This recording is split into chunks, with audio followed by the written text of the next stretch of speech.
বন্ধুরা, বাবাইদার কোচিং 2.0 তে তোমাদের সবাইকে স্বাগতম। আজকে আমাদের আলোচ্য বিষয় টাইপস অফ নাউন, অর্থাৎ নাউনের শ্রেণী বিভাগ। তার আগে একবার পুরানা পড়া ঝালিয়ে নেওয়া যাক। চলো দেখে নেওয়া যাক যে নাউন কি। নাউন হচ্ছে সেই পার্ট অফ স্পিচ যেটা কিনা সেই সমস্ত শব্দগুলোকে বোঝায় যেগুলো কোনো কিছুর নামকে ইন্ডিকেট করে। যেমন কোনো ব্যক্তির নাম হতে পারে, সেটা কোনো জায়গার নাম হতে পারে, কোনো প্রাণীর নাম হতে পারে, কোনো জিনিসের নাম হতে পারে, বা কোনো আইডিয়া, চিন্তা ভাবনা, এগুলোর নাম হতে পারে। তাহলে চলো কতগুলো উদাহরণের মাধ্যমে আমরা বিষয়টিকে একবার দেখে নিই। কোনো ব্যক্তির নামকে যে শব্দগুলো বোঝাচ্ছে সেগুলো নাউন হতে পারে, তাই তো? কীরকম? যেমন রাজু, শ্যাম, ফেলু, তোপসে, লালমোহন গাঙ্গুলি, ব্যোমকেশ বক্সী, অজিত, মহেন্দ্র সিং ধোনি, বিরাট কোহলি, এগুলো প্রত্যেকটাই কোনো মানুষের নামকে বোঝাচ্ছে। অতএব কোনো ব্যক্তির নামকে বোঝানোর জন্য নাউন ব্যবহৃত হয়। বা আরও ভালো করে বললে, যেই শব্দগুলো কোনো ব্যক্তির নামকে বোঝায় সেগুলো নাউন হয়। আবার দেখো, কোনো জায়গার নামকে বোঝানোর জন্যও কিন্তু নাউন ব্যবহৃত হয়। যেমন Delhi, Bengaluru, Guwahati, India, Asia, Himalaya, Amazon মানে amazon.com না, যেটা থেকে আমরা বাজার করি। অ্যামাজন মানে অ্যামাজন রেইন ফরেস্ট, না? লন্ডন, হালি শহর, মালদা, শিলিগুড়ি, এরকম কোনো জায়গার নামকে বোঝানোর ক্ষেত্রেও নাউন ব্যবহৃত হয়। আবার দেখো, কোনো প্রাণীর নামকে বোঝানোর ক্ষেত্রেও নাউন ব্যবহৃত হতে পারে। যেমন কাউ, গোট, ডাক, fish, frog, snake, butterfly, mango tree, ঠিক আছে? কোনো জীবের নামকে, সে প্রাণী, উদ্ভিদ, এদের নামকে বোঝানোর ক্ষেত্রেও নাউন ব্যবহৃত হতে পারে। বা আরও ভালো করে বলতে গেলে, কোনো প্রাণী বা উদ্ভিদ ইত্যাদির নামকে যা বোঝাচ্ছে সেগুলোও নাউন। যে শব্দগুলো বোঝাচ্ছে সেগুলোও নাউন। আবার দেখো, কোনো চিন্তা ভাবনা, পরিকল্পনা, সেগুলোর নাম বোঝানোর ক্ষেত্রেও কিন্তু সেগুলোর নাম যে শব্দগুলো বোঝাচ্ছে সেগুলোও কিন্তু নাউন হয়ে থাকে। যেরকম পোয়েট্রি, রিসার্চ, ফিলোসফি, লাভ, ফিয়ার ইত্যাদি। পোয়েট্রি মানে কবিতা, আমাদের মনের থেকে সৃষ্টি হয়, তাই তো? আমাদের মনের থেকে সৃষ্টি হয় একটা সৃজনশীল যে ভাবনা, সেইটারই রূপ হচ্ছে কবিতা। তো আমাদের যে চিন্তাটা, আমাদের সেই ভাবনাটা মনের থেকে সৃষ্টি হয়, যে সৃজনশীল যে ভাবনাটা, সেটার একটা নাম আছে। সেটার নাম কি? কাব্য বা পোয়েট্রি। নাম আছে মানেই সেটা নাউন। তেমন রিসার্চ গবেষণা, ফিলোসফি দর্শন, লাভ ভালোবাসা, ফিয়ার ভয়, এই নামগুলোও কিন্তু আমাদের মনের অনুভূতি, চিন্তা ভাবনা, এগুলোর নামও কিন্তু বোঝানোর জন্য যে শব্দগুলো ব্যবহৃত হয় সেগুলো নাউন হয়ে থাকে। আবার দেখো, কোনো জিনিসের নাম বোঝানোর ক্ষেত্রেও যে শব্দগুলো ব্যবহৃত হয় সেগুলো নাউন হয়ে থাকে। যেমন stone, soil, water, rice, oil, tea, light, gold, diamond, তাই তো? কোনো জিনিসের নামকে বোঝাচ্ছে সেগুলো অতএব নাউন। যেই শব্দগুলো জিনিসের নামকে বোঝাচ্ছে সেগুলো নাউন হতে পারে। তাহলে আমরা কি দেখলাম? সেই শব্দগুলো যেগুলো কোনো কিছুর নামকে বোঝাচ্ছে, কোনো ব্যক্তির নামকে হতে পারে, কোনো জায়গার নামকে হতে পারে, কোনো প্রাণীর নাম হতে পারে, প্রাণী মানে প্রাণী, উদ্ভিদ, যা কিছু হোক তার নাম হতে পারে। আমাদের মনে যে বিভিন্ন রকম চিন্তা ভাবনা, অনুভূতি হয় যে, সেগুলোর নাম হতে পারে, বা কোনো জিনিসের নাম হতে পারে। সেগুলো প্রত্যেকটাই কিন্তু নাউন হচ্ছে। এবার চলো দেখে নেওয়া যাক নাউন কত রকমের হতে পারে। দেখো, নাউনকে না আমরা বিভিন্ন রকম ভাগে ভাগ করতে পারি। প্রথমে যে ভাগে আমরা ভাগ করতে পারি সেটা হচ্ছে, দেখো, আমাদের চারপাশে তো বিভিন্ন রকম জিনিস আছে। তাদের মধ্যে কিছু কিছু জিনিসকে আমরা আমাদের ইন্দ্রিয় গ্রাহ্য, আমরা চোখ দিয়ে দেখতে পারি। আমাদের 5টা ইন্দ্রিয় কি? চোখ, কান, নাক, জিহ্বা, ত্বক, তাই তো? আমরা কিছু কিছু জিনিসকে দেখতে পারি চোখে, কিছু কিছু জিনিসের শব্দ শুনতে পারি, কিছু কিছু জিনিসের ঘ্রাণ নিতে পারি, কিছু কিছু জিনিসের স্বাদ নিতে পারি, কিছু কিছু জিনিসকে স্পর্শ করে দেখতে পারি। এই যে সমস্ত জিনিসগুলোকে আমরা আমাদের পঞ্চ ইন্দ্রিয় দিয়ে অনুভব করতে পারি সেগুলো হচ্ছে ম্যাটেরিয়াল। এক কথায় বলতে গেলে সেই সমস্ত জিনিস যেগুলোর বাস্তবিক পক্ষে অস্তিত্ব আছে সেগুলো হচ্ছে ম্যাটেরিয়াল, আর সেই সমস্ত জিনিসগুলোর নামকে বোঝাচ্ছে যে শব্দগুলো সেগুলো হচ্ছে ম্যাটেরিয়াল নাউন। বুঝতে পারলে? আর একটা হচ্ছে অ্যাবস্ট্রাক্ট নাউন। অ্যাবস্ট্রাক্ট নাউন কি? দেখো, কিছু কিছু জিনিস যেগুলোকে কিন্তু আমরা ওই যে পঞ্চ ইন্দ্রিয় বললাম তা দিয়ে অনুভব করতে পারি না, তাদেরকে আমরা চোখে দেখতে পাই না, তাদের শব্দ শুনতে পারি না, তাদের ঘ্রাণ নিতে পারি না, তাদের স্বাদ নিতে পারি না, ছুঁয়ে দেখতে পারি না, কিন্তু সেগুলোর কিন্তু অস্তিত্ব আছে কোথাও না কোথাও। ঠিক আছে? এগুলো আমাদের ইন্দ্রিয়ের বাইরে, ইন্দ্রিয়ের বাইরে এই জিনিসগুলোই হচ্ছে অ্যাবস্ট্রাক্ট নাউন। কীরকম? যেমন দেখো, ভালোবাসা। আমরা তো বলতে পারি না যে ভালোবাসা জিনিসটা ভারী না হালকা, শক্ত না নরম, তাই তো? দ্রুত বেগে চলে নাকি ধীরে ধীরে চলে, তাই তো? কালো না সাদা, বুঝতে পারি না। ওজন কত বুঝতে পারি না, কিন্তু জিনিসটার অস্তিত্ব আছে। এটাকে ইন্দ্রিয় দিয়ে আমরা অনুভব করতে পারি না, চোখ দিয়ে দেখতে পারি না, কান দিয়ে ভালোবাসার শব্দ শুনতে পারি না, নাক দিয়ে গন্ধ নিতে পারি না, জিভ দিয়ে স্বাদ নিতে পারি না, বা ছুঁয়ে দেখতে পারি না, কিন্তু জিনিসটা আছে। আবার যেমন দেখো, ভয়। ভয় জিনিসটা আমরা কি বলতে পারবো যে ভয়ের রং কীরকম, বা ভয়ের ওজন কত, বা কতটা বড় হয় ভয়? বলতে পারি না, তাই তো? বাস্তবিক পক্ষে ভয়কে আমাদের ইন্দ্রিয় দিয়ে অনুভব করা যায় না। তো যে সমস্ত জিনিসকে আমরা ইন্দ্রিয় দিয়ে অনুভব করতে পারি না সেগুলো হচ্ছে অ্যাবস্ট্রাক্ট নাউন। তাহলে যে জিনিসগুলো ইন্দ্রিয় গ্রাহ্য, এক কথায় বলতে গেলে যেই জিনিসগুলোর বাস্তবিক পক্ষে অস্তিত্ব আছে সেগুলো হচ্ছে ম্যাটেরিয়াল নাউন। আর যেই জিনিসগুলোর বাস্তবে অস্তিত্ব নাই কিন্তু আমরা অনুভব করতে পারি সেগুলো হচ্ছে অ্যাবস্ট্রাক্ট নাউন। এখানে দেখো দেওয়া আছে ম্যাটেরিয়ালস নাউন কি। ম্যাটেরিয়াল নাউন কি, যেটাকে বললাম ম্যাটেরিয়াল নাউন হচ্ছে সেই সমস্ত নাউনগুলো যেগুলোকে আমরা আমাদের পঞ্চ ইন্দ্রিয় দিয়ে অনুভব করতে পারি, সেগুলো হচ্ছে ম্যাটেরিয়াল নাউন। চলো কতগুলো উদাহরণের মাধ্যমে আমরা ম্যাটেরিয়াল নাউনকে দেখে নিই।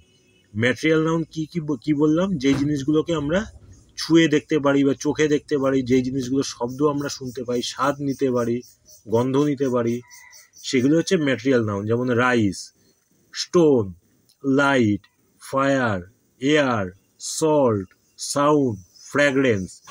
দেখো, প্রত্যেকটা জিনিসকে কিন্তু আমরা আমাদের ইন্দ্রিয় দিয়ে অনুভব করতে পারি। চাল, চালকে আমরা ছুঁয়ে দেখতে পারি বা মুখে দিয়ে খাবার দিয়ে স্বাদ অনুভব করতে পারি। পাথর, পাথরকে আমরা চোখে দেখতে পারি, হাত দিয়ে ছুঁয়ে দেখতে পারছি। লাইট, লাইটকে আমরা চোখে দেখতে পারছি। আগুন, আগুনকে আমরা চোখে দেখতে পারছি, এর তাপ অনুভব করতে পারছি। এয়ার, বাতাস, বাতাসকে আমরা কি করছি? বাতাসকে আমরা অনুভব করতে পারছি ছুঁয়ে, চোখে দেখতে পাই না যদিও, একে অনুভব করতে আমরা পারি। সল্ট, লবণ, লবণকে দেখতে পাচ্ছি, ছুঁতে পারছি, এর স্বাদ নিতে পারছি আমরা লবণের। সাউন্ড, সাউন্ডকে দেখা যায় না কিন্তু সাউন্ডকে আমরা শুনতে পারি, তাই তো? ফ্র্যাগ্রেন্স, ফ্র্যাগ্রেন্স মানে গন্ধ, আমরা ঘ্রাণ নিতে পারি। তাহলে আমরা দেখতে পাচ্ছি এই যে এতগুলো জিনিস যেগুলোর বাস্তবিক পক্ষে যাদের অস্তিত্ব আছে, যাদেরকে আমরা পঞ্চ ইন্দ্রিয় দিয়ে অনুভব করতে পারি, সেগুলোই হচ্ছে আমাদের ম্যাটেরিয়ালস নাউন। আর অ্যাবস্ট্রাক্ট নাউন, অ্যাবস্ট্রাক্ট নাউনটা কি বললাম তোমাদের? অ্যাবস্ট্রাক্ট নাউন হচ্ছে যেগুলোকে আমরা ইন্দ্রিয় দিয়ে তো অনুভব করতে পারি না, কিন্তু সেগুলো কোথাও না কোথাও একটা অস্তিত্ব আছে, যাদেরকে আমরা অনুভব করতে পারি, সেগুলো হচ্ছে অ্যাবস্ট্রাক্ট নাউন। চলো কতগুলো উদাহরণের মাধ্যমে আমরা অ্যাবস্ট্রাক্ট নাউন বিষয়টিকে দেখে নিই। অ্যাবস্ট্রাক্ট নাউনের উদাহরণ কি কি? লাভ, ভালোবাসা, হেট, ঘৃণা, অ্যাফেকশন, স্নেহ, মোরালিটি, সততা, প্যাট্রিয়টিজম, দেশপ্রেম, অনেস্টি, অনেস্টি মানে হচ্ছে সততা। আচ্ছা, মোরালিটি আর অনেস্টি মানে, মোরালিটি মানে হচ্ছে নৈতিকতা। কোনো একটা যে কাজ আমি করছি সেটা কি করা কি ঠিক না ভুল, এই চিন্তা ভাবনা, এই যে এই অনুভূতিটা, এটাই হচ্ছে মোরালিটি বলা হয়। ঠিক আছে? এই জিনিসগুলোকে কিন্তু দেখো আমরা ছুঁয়ে দেখতে পারি না, বা এদের শব্দ শুনতে পারি না, ঘ্রাণ নিতে পারি না, তাই তো? বা স্বাদ নিতে পারি না, কিন্তু এগুলোর অস্তিত্ব তো আছে, তাই তো? কোথাও না কোথাও অস্তিত্ব আছে, যেগুলোকে আমরা ইন্দ্রিয় দিয়ে অনুভব না করতে পারলেও তাদের অস্তিত্ব আছে। অতএব এগুলো হচ্ছে অ্যাবস্ট্রাক্ট নাউনের উদাহরণ। এই তো গেল হচ্ছে ম্যাটেরিয়াল নাউন আর অ্যাবস্ট্রাক্ট নাউন। এবার দেখো, নাউনকে আমরা আরো 3টা ভাগে ভাগ করতে পারি। ঠিক আছে? ওই যে 2টা ভাগ বললাম যে সেইটাকে ছাড়াও, সেই 2 ভাগ ছাড়াও আমরা আরো নাউনকে ভাগ করতে পারি। কি কি? প্রপার নাউন, কমন নাউন আর কালেকটিভ নাউন। কি কি? Proper noun, common noun, collective noun. আচ্ছা, এই প্রসঙ্গে বলে রাখি ম্যাটেরিয়াল আর অ্যাবস্ট্রাক্ট নাউনও কিন্তু এদের মধ্যে মিলেমিশে থাকতে পারে, ঠিক আছে? ওটা একটা আলাদা শ্রেণী বিভাগ, এইটা একটা আলাদা শ্রেণী বিভাগ। হ্যাঁ, ব্যাপারটা কিরকম দেখো, একদল মানুষ আছে, তাদেরকে আমরা জেন্ডারের ভিত্তিতেও ভাগ করতে পারি, যে নারী না পুরুষ, সেই দুইটা ভাগেও ভাগ করতে পারি। যদি নারী আর পুরুষে ভাগ করি তাহলে কি বিভিন্ন বয়সী নারী, বিভিন্ন বয়সী পুরুষ তাদের মধ্যে পড়ছে। আবার বয়সের ভিত্তিতেও ভাগ করতে পারি, যে বয়স্ক নাকি মাঝ বয়সী না অল্প বয়সী। এবার এই ভাগের মধ্যে করলেও কিন্তু নারীও পড়ছে, পুরুষও পড়ছে। নাউনের ব্যাপারটাও এরকমই হচ্ছে। ম্যাটেরিয়াল আর অ্যাবস্ট্রাক্ট নাউনকে আমরা যেমন ওইদিকে ভাগ করতে পারছি, তেমন এখানে প্রপার নাউন, কমন নাউন আর কালেকটিভ নাউন, এই তিনটা ভাগেও আমরা ভাগ করতে পারছি। তাহলে চলো দেখে নেওয়া যাক কাকে বলে প্রপার নাউন, কাকে বলে কমন নাউন, আর কাকে বলে কালেকটিভ নাউন। প্রপার নাউন হচ্ছে কোনো ব্যক্তির বা কোনো জায়গার বা কোনো জিনিসের যখন নাম উল্লেখ করা হয়, বিশেষভাবে যখন কোনো কিছুর মানে কোনো ব্যক্তির বা কোনো জায়গার বা কোনো জিনিসের নাম উল্লেখ করা হয়, তখন সেটা হয় প্রপার নাউন। প্রপার নাউন সবসময় ক্যাপিটাল লেটারে শুরু হয়। এবার চলো আমরা দেখে নিই প্রপার নাউনের কিছু উদাহরণ। যেমন দেখো, রবীন্দ্রনাথ টেগোর, রবীন্দ্রনাথ ঠাকুর একজন ব্যক্তির নাম বোঝাচ্ছেন, আমাদের জাতীয় কবি, তার নাম বোঝাচ্ছেন, এটা প্রপার নাউন। নেতাজি সুভাষচন্দ্র বোস, নেতাজি সুভাষচন্দ্র বোস আমাদের প্রিয় নেতাজিকে বোঝাচ্ছেন, তার নামকে এখানে উল্লেখ করা হয়েছে, অতএব এটি একটি প্রপার নাউন। ইন্ডিয়া, ইন্ডিয়া আমাদের দেশকে বোঝাচ্ছে নির্দিষ্ট করে, অতএব এটি প্রপার নাউন। হিমালয়, হিমালয় পর্বতকে বোঝাচ্ছে, বিশেষ করে হিমালয় পর্বতের নামটাকে বোঝাচ্ছে, অতএব এটি একটি প্রপার নাউন। গ্যাঞ্জেস, গঙ্গা নদীর নামকে বোঝাচ্ছে, অতএব এটি প্রপার নাউন। সুন্দরবন, আমাদের সুন্দরবনের জঙ্গলের নামকে উল্লেখ করা হয়েছে, অতএব এটি একটি proper noun. Sahara desert, Sahara মরুভূমি, একটা মরুভূমির নামকে বোঝাচ্ছে, প্রপার নাউন। দার্জিলিং টি, চায়ের একটা বিশেষ ব্র্যান্ডকে বোঝাচ্ছে, অতএব এটা প্রপার নাউন। হায়দ্রাবাদি বিরিয়ানি, বিরিয়ানির একটা বিশেষ আইডেন্টিটি, ব্র্যান্ডকে বোঝাচ্ছে, অতএব এটি প্রপার নাউন। তাহলে আমরা কি দেখলাম, কোনো মানুষের নাম যখন উল্লেখ করা হচ্ছে, কোনো দেশের নাম উল্লেখ করা হচ্ছে, কোনো পর্বত, নদী, অরণ্যের নাম উল্লেখ করা হচ্ছে বিশেষভাবে, বা কোনো বিশেষ ব্র্যান্ডের নাম উল্লেখ করা হচ্ছে, তখন সেটা হচ্ছে প্রপার নাউন।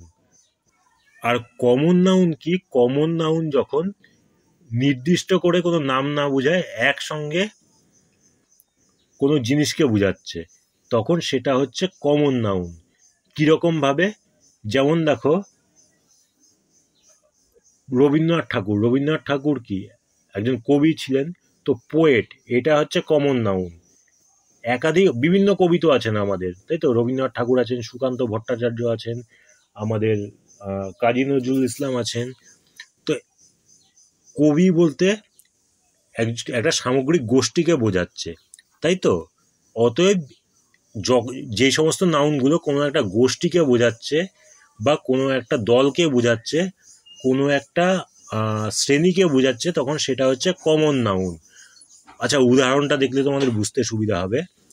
আর আরেকটা জিনিস, প্রপার নাউন লেখার সময় সবসময় ক্যাপিটাল লেটারে শুরু করতে হয়, এটা তোমাদেরকে বলে দিলাম একটু আগে। কমন নাউনে কিন্তু সবসময় ক্যাপিটাল লেটারে শুরু করার ব্যাপার নেই, যদি না সেন্টেন্সের শুরুতে যদি কমন নাউনটা বসে, তাহলেই একমাত্র ওই সেন্টেন্সের ওই কমন নাউনটা শুরু হবে ক্যাপিটাল লেটারে, যেটা সেন্টেন্স পড়ানোর সময় আমি তোমাদের বুঝিয়ে দিয়েছিলাম।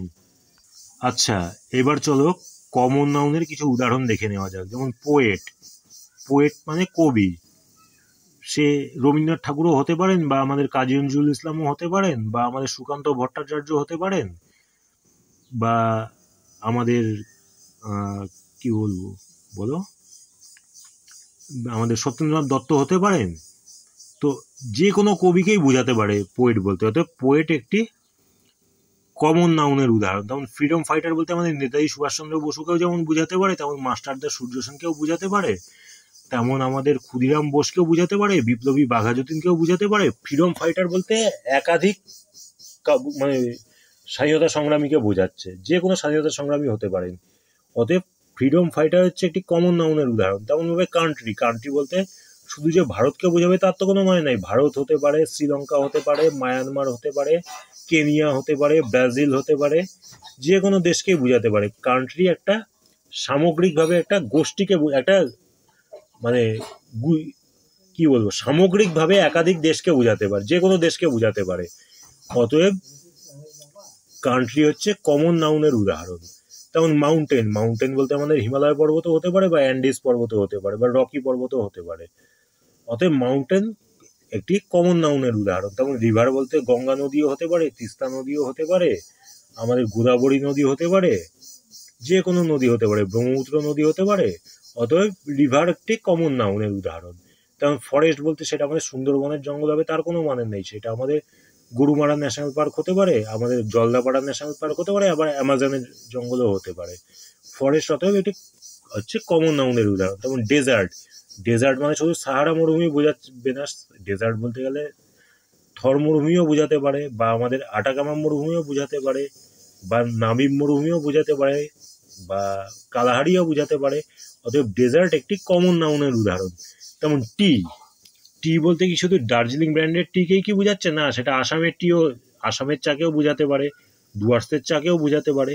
অতএব টি কিন্তু কমন নাউনের উদাহরণ। ঠিক সেরকম ভাবেই বিরিয়ানি বললে শুধু হায়দ্রাবাদি বিরিয়ানি না, লখনৌয়ের বিরিয়ানি হতে পারে, আমাদের ওয়েস্ট বেঙ্গলের বিরিয়ানি হতে পারে, যে কোনো জায়গার বিরিয়ানিকেই বোঝাতে পারে। অতএব বিরিয়ানি বললে সেটা কমন নাউন বোঝাচ্ছে। তোমাদের বোঝার সুবিধার জন্য আমি এখানে প্রপার নাউন আর কমন নাউনের কিছু পার্থক্য তুলে ধরলাম। যেমন দেখো, প্রপার নাউন সাধারণত কোনো কিছুর নামকে, বিশেষভাবে কোনো কিছুর কোনো ব্যক্তি, কোনো জায়গায় বা কোনো জিনিসের নামকে বোঝানোর ক্ষেত্রে ব্যবহৃত হয়।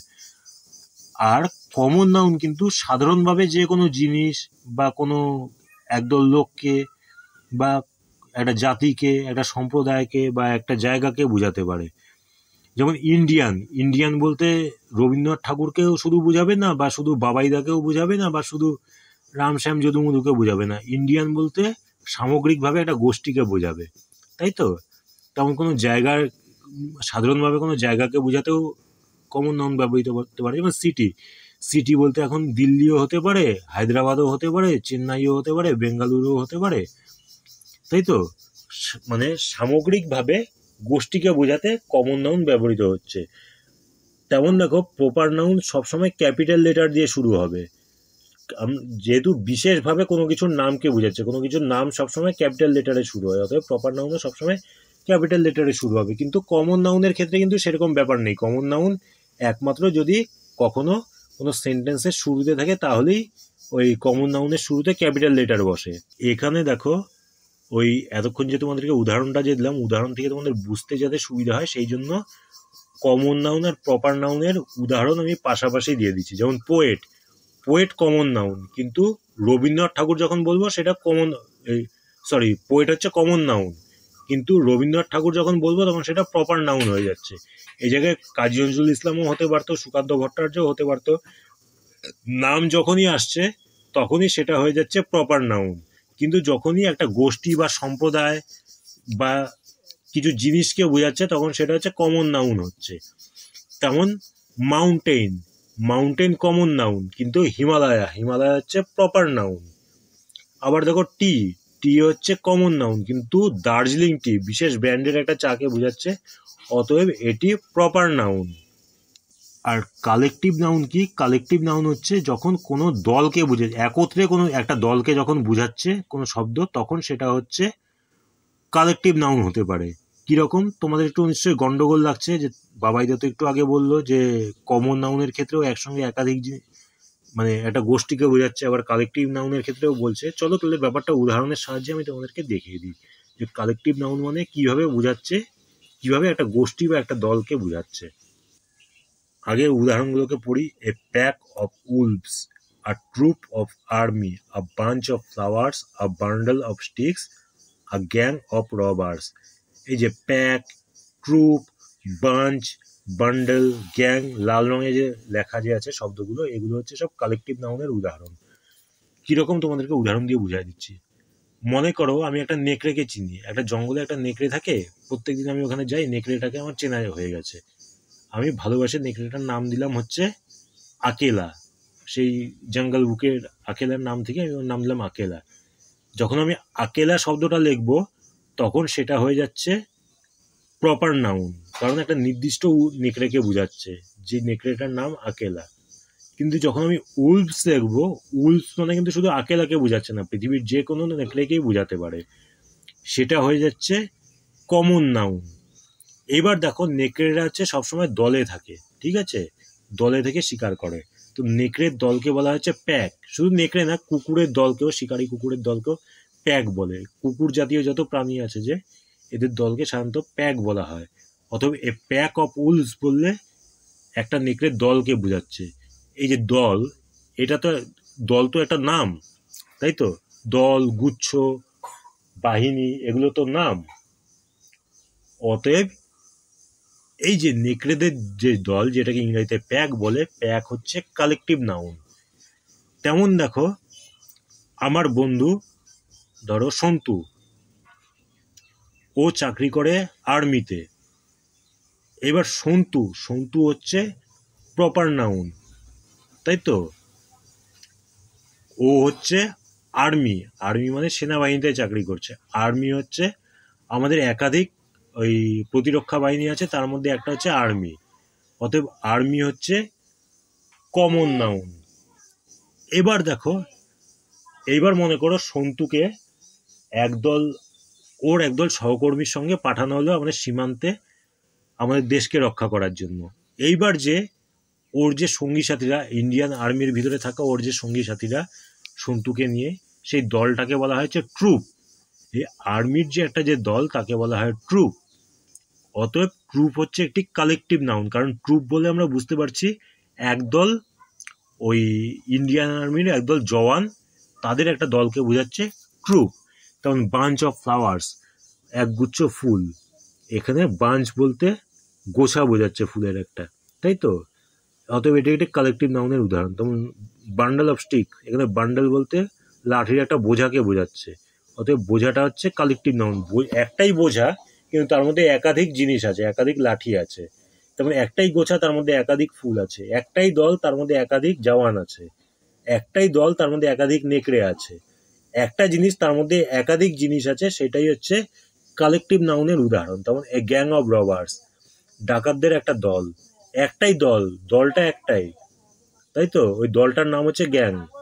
এই দলগুলোকে বলা হচ্ছে গ্যাং বলা হয়। এরকম দলের মধ্যে একাধিক ডাকাত থাকে, একাধিক ব্যক্তি আছে। অতএব একটি হচ্ছে কালেকটিভ নাউনের উদাহরণ। আচ্ছা, আরেকটা কিভাবে আমরা নাউনকে ভাগ করতে পারি, সেটা হচ্ছে কাউন্টেবল নাউন আর আনকাউন্টেবল নাউন। কাউন্টেবল নাউন আর আনকাউন্টেবল নাউন কি, দেখো, যেই জিনিসগুলোকে আমরা 1, 2, 3, 4 এইভাবে করে গুনতে পারছি সহজেই, সেগুলো হচ্ছে কাউন্টেবল নাউনের উদাহরণ। আর যেই জিনিসগুলোকে সহজে গোনা যায় না, সেগুলো হচ্ছে আনকাউন্টেবল নাউনের উদাহরণ। তবে কাউন্টেবল নাউন কি বললাম, কাউন্টেবল নাউন হচ্ছে যেই জিনিসগুলোকে গোনা যায় বা মাপা যায়, সেগুলো হচ্ছে কাউন্টেবল নাউন। যেমন man, house, tree, fruit, cow, fish, car, ETC, এগুলো হচ্ছে কাউন্টেবল নাউনের উদাহরণ। আর আনকাউন্টেবল নাউন হলো সেই জিনিসগুলো যেগুলোকে সহজে গোনা যায় না। আচ্ছা, এবার দেখো, আনকাউন্টেবল নাউনের মধ্যে কিন্তু ম্যাটেরিয়াল নাউনও পড়তে পারে, আবার অ্যাবস্ট্রাক্ট নাউনও পড়তে পারে। একটু আগে তোমাদেরকে বললাম না যে একটা শ্রেণী বিভাগের সঙ্গে আরেকটা শ্রেণী বিভাগ এইভাবে করে মিলেমিশে যেতে পারে। দেখো, ম্যাটেরিয়ালস নাউন মানে আমরা কি বললাম, যেই জিনিসগুলোকে আমরা অনুভব করতে পারি পঞ্চ ইন্দ্রিয় দিয়ে। আর অ্যাবস্ট্রাক্ট নাউন মানে যেগুলোকে আমরা অনুভব করতে পারি না, তাই তো। এবার আনকাউন্টেবল নাউনের মধ্যে সেই ম্যাটেরিয়াল নাউনও পড়তে পারে, আবার অ্যাবস্ট্রাক্ট নাউনও পড়তে পারে। কিভাবে, চলো আমরা উদাহরণ দিয়ে বিষয়টিকে দেখে নিই। দেখো, ম্যাটেরিয়াল আনকাউন্টেবল নাউন কি কি। ম্যাটেরিয়াল আনকাউন্টেবল নাউনের মধ্যে সেই জিনিসগুলো পড়ছে যেগুলোকে আমরা গুনতে পারি না বা মাপতে পারি না। যেমন জল, আলো, water, light, sand, sound, air, tea, milk, fire ইত্যাদি। এইখানে একটা কথা তোমাদেরকে বলি, তোমরা যারা বিজ্ঞান নিয়ে পড়ছো, যারা যারা বিজ্ঞানের ছাত্র, বিজ্ঞান সম্পর্কে একটু জানা আছে, তোমরা বলতে পারো, আচ্ছা বাবাই দা, লাইট, আলোর তো মাপা যায়, বা বাতাসের ঘনত্ব তো মাপা যায়, তাই তো, শব্দের গতিবেগ মাপা যায়। তাহলে কি করে এটা ইয়েতে হচ্ছে, আনকাউন্টেবল নাউনের মধ্যে পড়ছে? দেখো, ব্যাপারটা কিন্তু বিজ্ঞানের দৃষ্টিকোণ থেকে দেখলে আমাদের হবে না। আমাদের দেখতে হবে সাধারণভাবে চলতি লোকজন আমরা কিভাবে কথা বলি, কিভাবে ব্যবহার করি। আমরা কি একটা জল দুইটা জল এইভাবে করে গুনি না, আমরা কি বলি জল এইভাবে করে গোনা যায় না। 2টা কাপে জল আছে, একসঙ্গে ঢালে দিলে সেটা 1টা কাপ হয়ে যাচ্ছে। 2 জায়গায় 2 লিটার জল আছে, একসঙ্গে মিলাইলে 4 লিটার হয়ে যাচ্ছে। কিন্তু 2টা আলুকে আমরা যদি এক জায়গায় রাখি, ওইটা 2টা আলুই থাকবে, ওটা কখনো মিশে যাবে না, ঠিক আছে। তখন 2 চামচ চিনি এক জায়গায় মিলাই দিয়ে 2 চামচ, মানে 2টা আলাদা আলাদা চামচ চিনি এক জায়গায় মিলালে গোটা হয়ে যাচ্ছে, তাই তো। তো যেই জিনিসগুলোকে সহজে আমরা 1 2 3 4 করে গুনতে পারছি না, যে সমস্ত মেটেরিয়াল নাউনগুলোকে, সেগুলোই হচ্ছে আনকাউন্টেবল নাউনের মধ্যে পড়ছে। আর দেখো অ্যাবস্ট্রাক্ট আনকাউন্টেবল নাউনের মধ্যে কি কি পড়ছে, আমরা ন্যাচারালি জানি যে অ্যাবস্ট্রাক্ট যেগুলো, যে সেগুলো তো গোনা যায় না। ভালোবাসা, 1টা ভালোবাসা, 2টা ভালোবাসা, 3টা ভালোবাসা, 4টা ভয়, 5টা ভয়, এইভাবে করে কি গোনা যায়? যায় না। এগুলো জিনিস গোনার বাইরে, তাই তো। অতএব অ্যাবস্ট্রাক্ট নাউন মাত্রই আনকাউন্টেবল নাউন। আচ্ছা, আরেকটা ভাগে আমরা ভাগ করতে পারি নাউনকে, সেটা হচ্ছে সিঙ্গুলার নাউন আর প্লুরাল নাউন। তোমাদেরকে যখন নাম্বার আমি পড়ালাম, যে তখন সিঙ্গুলার আর প্লুরাল তোমাদেরকে বলে দিয়েছিলাম। নাউন মানে কি? কোনো কিছুর নামকে বোঝাচ্ছে নাউন। অতএব যদি একটা জিনিস থাকে, যদি সেটা হচ্ছে সিঙ্গুলার হচ্ছে, আর একের বেশি থাকলে সেটা হচ্ছে প্লুরাল। অতএব যদি শব্দটার থেকে বোঝা যায় যে সেখানে একটা জিনিস আছে, সেটাকে আমরা বলবো সিঙ্গুলার নাউন। আর যদি বুঝি একের বেশি জিনিস আছে, তখন আমরা সেটাকে বলবো প্লুরাল নাউন। সিঙ্গুলার নাউনের উদাহরণ হচ্ছে ম্যান, কাউ, টর্চ, সিটি ইত্যাদি, ঠিক আছে। আর প্লুরাল নাউনের উদাহরণ হচ্ছে মেন, কাউজ, সিটিজ, টর্চেস, এগুলো। তোমরা বলছো বাবা একই রকম লাগছে না দেখতে, না একই রকম লাগছে না, সিঙ্গুলারকে এখানে প্লুরাল করা হয়েছে। আর তোমাদের সেই ভিডিওতে আমি সিঙ্গুলারকে কি করে প্লুরাল করতে হয় সেটা আমি শিখাইনি, ওটাকে পরে আরেকটা ভিডিওতে আমি তোমাদেরকে শিখাবো। সেই ভিডিওটা যখন আমি এখানে আপলোড করব, তখন তোমাদের এই জায়গাটা বুঝতে আরও সুবিধা হবে, যে কি করে সিঙ্গুলার, একই রকম শব্দ কাছাকাছি আছে, কিন্তু সিঙ্গুলার থেকে কি করে এটা প্লুরাল হয়ে গেল। তাহলে সব মিলে আমরা কি দেখলাম, যে কত রকমের নাউন আমরা পেলাম। সেটা হচ্ছে abstract noun, proper noun, common noun, collective noun, countable noun, uncountable noun, singular noun, plural noun, sorry আমারই ভুল হয়ে গেল। Material noun, abstract noun, proper noun, common noun, collective noun, countable noun, uncountable noun, singular noun, plural noun. এখানে তোমাদের জন্য 2টা exercise আমি দিয়ে দিলাম। প্রথমে দেখো দেওয়া আছে আ হার্ড অফ এলিফ্যান্ট, হাতির পাল। দ্বিতীয়তে কি আছে, oxygen is very important for us to breathe. এখানে দেখো লাল রঙের যে শব্দ দুটো যে আছে, যে এই দুটো নাউন, ঠিক আছে। নাউন আমি বলে দিচ্ছি, কিন্তু কোনটা কি ধরনের নাউন সেটা তোমরা আমাকে কমেন্ট করে জানাও।